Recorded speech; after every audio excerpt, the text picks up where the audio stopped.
ముస్లింల పొట్ట నింపాలనుకునే పార్టీ.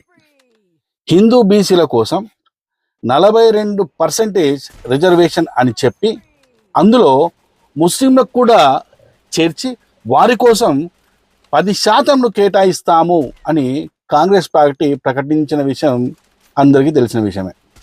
ఇప్పుడు నేను బీసీ సోదరులకు ఒక ప్రశ్న వేయాలనుకుంటున్నా.